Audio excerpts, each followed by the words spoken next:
नमस्कार, सुस्वागतम, वेलकम, अभिनंदन। वैसे ये वीडियो बहुत ही ज़्यादा छोटी होने वाली है और इस वीडियो को मैं बनाने का कोई मेरा मैटर भी नहीं है, लेकिन आप में से किसी ने मुझे कहा, हर बार वीडियो में आ जाती हैं और बोल देती हैं कि माफ़ी मांगो, कोई माफ़ी मांगे, माफ़ कर दो। लेकिन अगर डॉक्टर वाय राखी, अगर हम किसी से लगातार माफ़ी मांग रहे हों और सामने वाला हमारे ऊपर पत्थर पर पत्थर, पत्थर पर पत्थर फेंक रहा हो, तो हमें क्या करना चाहिए? Just reply ma'am. तो भाई मैंने सोचा आप तो बहुत ज़्यादा गुस्से में हैं और किसने शायद आपका दिल बहुत दुखा है, तो इस विषय पर तो वीडियो बनानी बनती है। लेकिन हमेशा की तरह बात करते हैं बिलीव।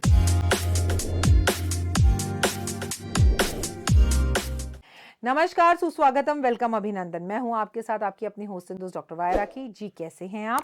आपका दिन शुभ हो, मंगलमय हो। परमपिता परमात्मा से ये मेरी कामना है, हाथ जोड़कर प्रभु से विनती कि आपका घर हो या मेरे घर हो, हमारे जो भी पितर हैं वो सुख शांति से अपना उस लोक में जीवन बिताएं और अगला जीवन जो उनको मिले बहुत अच्छा मिले। हमारे पितर जहाँ हो वो खुश रहें, क्योंकि हमारे पितर खुश रहेंगे तभी आप और हम खुश रहेंगे। हमारे घर के जितने बुजुर्ग हैं उनको मैं चरण स्पर्श करती हूँ। जो मेरा इस वक्त कार्यक्रम देख रहे हैं, मैं आपके आगे मस्तक होकर प्रणाम करती हूँ। मुझे आशीर्वाद जरूर दीजिएगा और शरारती शरारती बच्चों को इतना सारा आशीर्वाद देती हूँ। खुश रहें आप।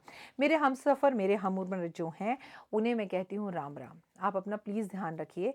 मौसम बदल रहा है, ऐसे में तबीयत खराब होती है, इसलिए चाय पीते रहना चाहिए।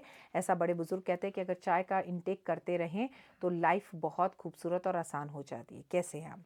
बात तो सही है, माफ़ी मांगना बहुत अच्छी बात है। वैसे मैं आपको एक बात बताऊं, माफ़ी मांगना फिर भी आसान है, लेकिन किसी को माफ़ करना बहुत मुश्किल है, क्योंकि हमारे अंदर ऐसी जकड़न हम अपने अंदर ऐसी मरोड़ लेते हैं कि हम वो चीज़ें नहीं कर पाते। अरे रामायण ही माफ़ी के चक्कर में हुई, रामायण पूरी नफरत के चक्कर में हुई। आपको पता है ना, जब लक्ष्मण ने शूर्पणखा की नाक काट दी तो उसे अपमान फील हुआ, और अपमान हुआ तो पहुंच गई भाई के पास, मेरे अपमान का बदला लो, मेरे अपमान का बदला लो।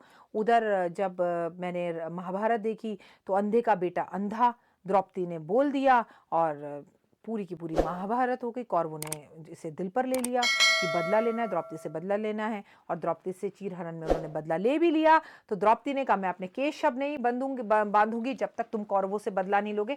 तो मैंने ये बात देखी कि यहाँ पर ना सब कुछ नफरत में ही हुआ, और नफरत से कभी किसी का भला नहीं हुआ। तो भाई मैंने आपको हमेशा एक ही बात समझाई कि महाभारत और रामायण आपके घर में ना हो, तो इसीलिए बेहद ज़्यादा ज़रूरी है कि माफ़ी मांगे। और आपको एक बात पता है ना, अभी एक दीपिका पादुकर की एक पिक्चर आई थी, और उसमें भी जब वो पिक्चर मैंने देखी जिसमें बड़ा बवाल हुआ था कि हमारी रानी के बारे में ऐसे बात कैसे कर रहे हैं। और उसमें भी ये पिक्चर में जो मैंने देखा, उसमें पिक्चर में बेसिकली ये दिखाया गया कि उनके यहाँ पर जो पंडित काम करता था, और उस पंडित को गंजा कर कर जब रानी उसे अपने महल से निकाल देती है तो उसे अपमान फील होता है, और उस अपमान का बदला लेने के लिए वो एक मुस्लिम मुल्क में चला जाता है और वहाँ जाकर अपने ही राज्य के अंदर हमला करवा देता है। तो मैंने सोचा कि ये सब कुछ सिर्फ अपमान का ही, अपमान ना हमारे दिल में गिल्ट और नफरत पैदा कर देता है। और जब तक हम सामने वाले इंसान को अपने पैरों में गिरा हुआ नहीं देखते या उससे हम बदला नहीं लेते, हमें अच्छा नहीं लगता। तो मैंने सोचा हर यूट्यूब चैनल में एस्ट्रोलॉजर आता है, ये करो वो करो वो करो ये करो, तो हम कर्मों की बातें करेंगे। बदला लेकर कोई खासी खुशी होती नहीं है आपको। मैं आपको बताऊं, किसी का घर जलता देखकर आप हाथ कितनी देर सेक लेंगे? जब आपके गुस्से की अग्नि ठंडी हो जाएगी तब आपको ये एहसास होगा कि यार चल छोड़, जो भी है गलत किया। और मैं आपको बताऊँ, ये जो बदले की भावनाएं होती है ना, ये अपने बड़े करीब के लोग होते हैं उन्हीं को होती हैं। ठीक है, अब कोई बेगाना मेरे गाड़ी में पत्थर मारकर चला जाए, मुझे दुख तो ज़रूर होगा, लेकिन मैं उसे जानती नहीं हूँ या उसका घर या उसका नाम नहीं जानती, तो थोड़ी देर बाद मैं उसे भूल जाऊंगी।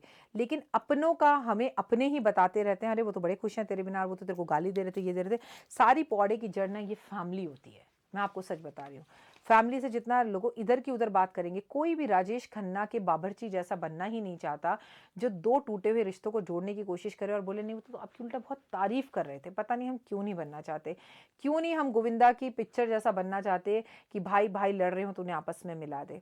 बात आपकी बिल्कुल सही है भाई। मेरे को आपका नाम नहीं पता, पर वीडियो को अंत तक जरूर देखिएगा। जीवन में बहुत सी दुविधाएं हैं, हम 2020, 21, 22 में जी रहे हैं। हमने कोविड में अपनों को बहुत खोया, अपनों का अंतिम संस्कार भी नहीं कर पाए, आखिरी बार उनका चेहरा भी नहीं देख पाए, उनका पिंडदान भी अच्छे से नहीं कर पाए, आखिरी बार उनके पैर भी नहीं छू पाए। इतना सब कुछ हो गया, लेकिन मैंने तो ये देखा कि लोगों में जिनमें शर्म नहीं है उनमें शर्म है ही नहीं, और जो नहीं बदलना चाहते वो किसी कीमत पे नहीं बदलना चाहते। मैं आपसे कहूँगी, माफ़ी मांगो एक बार, माफ़ी मांगो 2 बार, माफ़ी मांगो 3 बार। आप अपनी तरफ से माफ़ी मांगो, लेकिन सामने वाला अगर पत्थर लेकर बैठा है तो फिर पूरी तरह से यू टर्न ले लो। यू टर्न पूरी तरह से मतलब समझ रही हैं आप, आपने उससे माफ़ी मांग ली, वो आपको माफ़ नहीं कर रहा, पत्थर मार रहा है। आप यू टर्न तो लेती हैं लेकिन पूरा यू टर्न नहीं लेती, आप यहाँ पर आकर रुक जाती हैं और इधर के बंदों से उधर की खबर लेती रहती है। उससे जुड़े हुए हर शख्स से यू टर्न ले लीजिए। वो जी रहा है, मर रहा है, सुख में है, दुख में है, उसने आपके बारे में क्या कहा, आप कहो मुझे कुछ सुनना ही नहीं है, क्योंकि जितना आप सुनेंगे उतनी नफरत आपकी बनेगी, उतनी अंदर आग लगेगी, आपको गुस्सा आएगा, आपके अंदर बदले की भावना जागेगी। तो जिस जगह जाना नहीं है, कैंची लेकर उस पेज को पूरी तरह से काट दीजिए, उस धागे को पूरी तरह से तोड़ दीजिए, उस रिश्ते को पूरी तरह से फेंक दीजिए, उस रिश्ते को पूरी तरह से भूल जाइए, तभी ये हो सकता है। क्योंकि अपनी तरफ से 3 बार माफ़ी ज़रूर मांगिए और अब कीजिए 2022 2079 का इंतजार। अब आप कहेंगे राखी जी 2079 क्या है? विक्रम संवत का नाम है 2079। अब ये विक्रम संवत ऐसे लोगों का अहम और वहम धरती पर लाएगा। रावण को भी श्री राम कहना पड़ा था मरते वक्त और पैरों में गिर गया था। ये बात याद रखिएगा। 2022 अप्रैल से 2079 विक्रम संवत का राजा शनि है और शनि न्यायाधीश है। जिन्हें पत्थर मारने हैं वो सब आपके पैरों में आकर गिरेंगे, आपसे माफ़ी मांगेंगे। लेकिन प्यार हो, इश्क हो, दोस्ती हो या रिश्तेदारी हो, मैंने आपको 2020 की एक वीडियो में स्टार्टिंग में कहा था कि मैंने इस बार कसम खाई है कि जो रिश्ता मैं इस बार छोड़ दूंगी या मुझसे नाराज़ हो जाएगा, मैं उसे मनाऊंगी नहीं, उसे छोड़ती चली जाऊंगी। क्योंकि रिश्तों को अगर बार बार मनाना पड़ रहा हो, रिश्तों में अगर बार बार झुकना पड़ रहा हो, रिश्तों में बार बार अगर अपनी सफाइयाँ देनी पड़ रही हो, तो प्लीज़ मुड़ जाइए, मुड़कर मत जाइए वापस और छोड़ दीजिए। लेकिन छोड़िएगा फिर अपने दिल में और दिमाग से भी निकाल कर ही छोड़िएगा। आप क्रॉस मार दीजिए उस व्यक्ति का नाम लिखकर बड़ा बड़ा पेपर पर, आपको बड़ा सुकून मिलेगा और धीरे धीरे वो आपकी ज़िंदगी से जाने लगेगा। और जब वो लौट कर आए और आपसे माफ़ी मांगे, दिल करे तो माफ़ी कर दीजिएगा, दिल ना करे तो माफ़ मत कीजिएगा, वो टोटल आपके ऊपर है। पर मैं अगर आपकी जगह होती, मैं माफ़ ऐसे इंसान को ज़रूर कर देती, लेकिन उसके बाद उससे रिश्ता कभी नहीं रखती। मेरी भी एक सहेली ने मेरे साथ बिल्कुल ऐसा ही किया है। मैं उसे यूट्यूब पर लेकर आई, उसे काम सिखाया, उसे तमीज़ सिखाई। उसका पति ने उसे छोड़ रखा है और उसको काम की बहुत ज़रूरत थी और वो मेरे ही टॉपिक्स को उठाकर वीडियो बनाने लग गई, मेरे ही बारे में लोगों को गलत बोलने लग गई, मेरी ही गॉसिप्स करने लग गई। अनिल ने ही मुझे उसकी वीडियोज़ रिकॉर्ड कर कर दिखा दी। वो औरत मुझे अब कहीं पर भी मिलती है, मैं उससे हाय हेलो कर लेती हूँ क्योंकि वो बढ़कर हाय हेलो करती है। लेकिन इस जन्म में मैं उस महिला से दोबारा कभी बात नहीं करूँगी।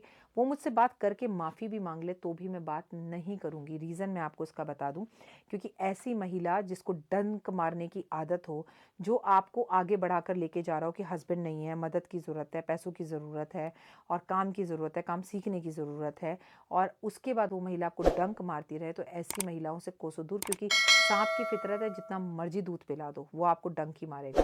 मेरी बहुत सी सहेलियाँ कहती हैं उसे छोड़कर माफ़ कर दो, आगे बढ़ो। तो मैं कहती हूँ माफ़ करने की तो कोई बात ही नहीं है, वो उम्र में मुझसे बड़ी हैं, मैंने उन्हें माफ़ कर दिया। लेकिन मैं ऐसे इंसान को अपने घर में घुसने की बिल्कुल भी इजाज़त नहीं दूंगी, क्योंकि एक बार गिरकर एक्सीडेंट होने के बाद अगर वही गलती आप दोबारा दोबारा दोहराते हो, तो ऊपर बैठा परमपिता परमात्मा भी यही कहता है कि याद रख, तुझे खुद गिरने की आदत है, मैंने तुझे संभलने का मौका दिया था। तो उम्मीद है आपको मेरी वीडियो ज़रूर पसंद आई होगी। कमेंट्स में जय माता दी लिखिएगा। अपनों और अपनों का रखिएगा खास ध्यान। जय माता दी।